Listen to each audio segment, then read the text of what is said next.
Hello and welcome to Me and My Golf TV. You've joined us here on the 10th tee at the Asprey, and Andy, it's time for Go Low. It is, and today we're talking all about the mental game, Pierce. We're going to show you how you can improve or stop losing that temper of yours. Uh-oh. Let's take charge of your game.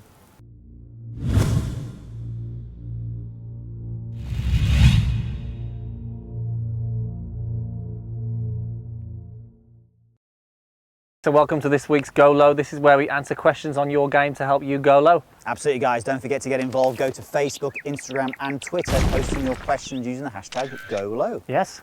Could be you.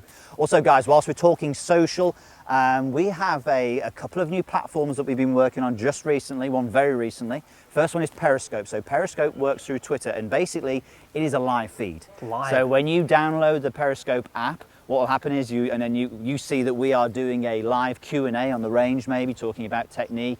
We did one talking about the A-swing the other day. You know, you'll be able to ask us questions direct and we'll answer them straight away. So it's the ultimate in fast response. Go and take a look and Absolutely, get it downloaded. And also we're doing Snapchat as well. So that's going to give you a little bit of an idea what we do behind the scenes, I suppose. Yeah, some different content, but make sure you check them absolutely. both out. Some good stuff going on there. Definitely. Right, this week's Go Low is all about then the mind. A lot of questions coming in. How can I improve my mental game? A lot of people are aware of it. I ask the questions most of them. Yeah, he needs it. So yeah, I mean, it's an interesting subject, Pierce. A lot of people are aware they need to improve on their mental game, but they haven't really got any tools or strategies to put in place to actually help improve them. So And there's not actually a lot online about it either. there's not, no. So I think it's an important thing to talk about, and hopefully today we're going to sort of give you a couple of things that you can take away and put into your game straight away. Now, talking about dealing with the bad shots. Yes. And stopping that bad shot from compounding into a bad hole or a bad 4 or 5 holes, and sometimes destroying a round. So we see it so often, Pierce, with golfers and clients when we take them on the golf course. They hit one bad shot, they get angry, they're up to the next golf ball, they carry that anger with them, they make poor decisions, and all of a sudden they get a double bogey, and then 2 or 3 holes later they're still thinking about that bad shot. And it really is a problem for a lot of golfers. Without doubt. We see it a lot, and as you said, how can people combat against this? So we're going to give you, a couple of ways of doing this, but let's just give you a scenario first of all. So I'm on the 15th tee, for instance, and I've got a really good score going. I'm 3 under my handicap, and I'm already telling myself that if I par in, I'm going to shoot a really good score. That in itself is a bad thing to do. But let's say I get over the golf ball, I'm 3 under my handicap, 4 holes to play, and then suddenly, oh, look at that, slice it into the trees. Now, a lot of people, when they do, they get upset. Yeah. Me included. But if you get upset to the point where almost slamming the club into the ground or cursing, or just losing the plot almost, you've then got to walk down and deal with that shot. Now, you're in the trees, you've got a tight shot in the trees, a very important shot, because if you play the good shot from there, you can still make a par. But if you're in the trees and all you're thinking about is, I've just hit a really bad swing. I've been working at my swing brilliantly, and I've hit a really bad swing, and that guy was moving on the tee, I know he was, and he was putting me off, or just the fact that I've just hit a stupid shot, and why have I done that? And you're getting angry, and you're not thinking about the shot you've got in the trees. Definitely. So when you're in those trees, you've got to make a clear decision, because as you said, Andy, it could then compound into you could then not making a clear decision, you hit the tree, it drops back in, before you know it, you take a 7. So those 3 shots you are under your handicap have gone. And then suddenly you're standing on the next shot. What are you going to do then? Still annoyed with that first shot that you're still annoyed with the first shot. You're still annoyed with the fact you're in the trees, hacking it around. Before you know it, your score has gone. Yeah. And how many people watching this? Hands up, who's done that? We've all done it. Definitely. We've all done it. Definitely. So what you need, let's take it back to that shot that we've just hit. We need 2 simple ways to make sure that if you do hit that bad shot, because you will. Even Rory McIlroy, Jordan Spieth, they hit bad shots. It's what you then do about the next one that's really important. And it's simple. I think this is something that we've worked on in our game, Pierce. And I think with any mental training, once it's pointed out and you've got some awareness of it, it is very, very simple to train. And I think you'll be going, well, actually, this is so easy.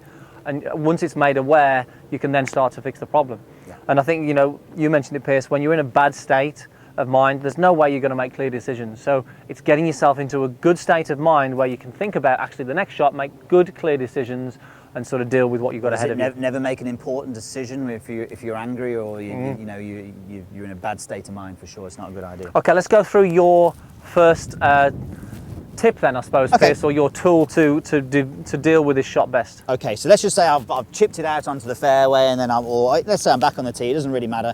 But what we're gonna do, it's really helpful if your golf bag is near you. Now, sometimes when you're on the teeing ground, it may not be as easy to do that, but it's still gonna help you. Even if you've got to walk 10 yards to get to your bag after you've hit the shot, it can really help you in that respect. Okay, so let's just hit a shot. So I've hit a bad shot, I'm in the trees again.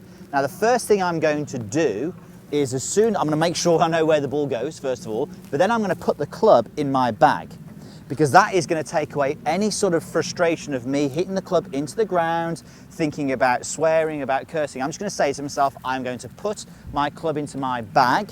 And what happens, as soon as I put the club into the bag, it's like you hitting the reset button. So you're actually going to hit the reset button. Now, if you are someone who slams your clubs and gets angry, you've got to now go back into your bag and get the club out and whack it into the ground. Now, how many people would do that? Exactly. How many people would hit a bad shot, get really angry, put the club in the bag, come back out and then be really angry, get the club back out and hit it again? They're not going to do that.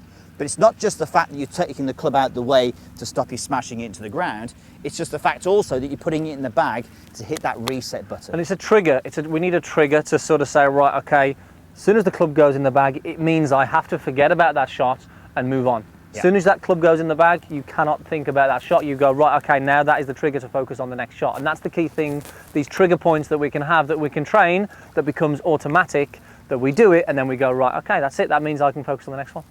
You'll go? Okay, right. So all we're going to focus on now is, this is a very simple one, and this one is something that Tiger does. Now, you may have seen Tiger hit a bad shot every now and again. A few more lately Few more than recently, unfortunately. yeah, a few more recently. But what Tiger does lose his temper, doesn't he? Yep. He does curse sometimes. He does slam his golf club. You know, he does do these things.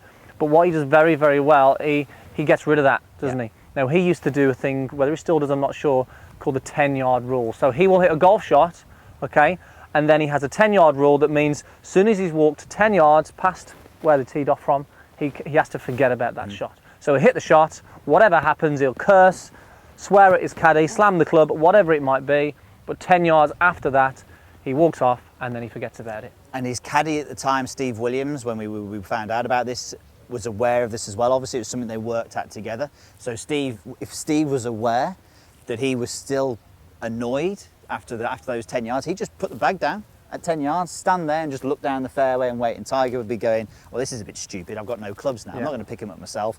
And almost you can turn that sort of anger into laughing. Into a game, That's something that we often do with people, a lot with the junior golfers. We get them to actually have a phrase they can use. So instead of being angry and upset, a phrase they can use to put a smile on their face, to actually totally flip their state of mind. Definitely. So I think two key things that you can work on, really, it's having that trigger or something that you can make aware. The club goes in the bag, you forget about it. Okay, that means now I've got to forget about it, move on to the next one.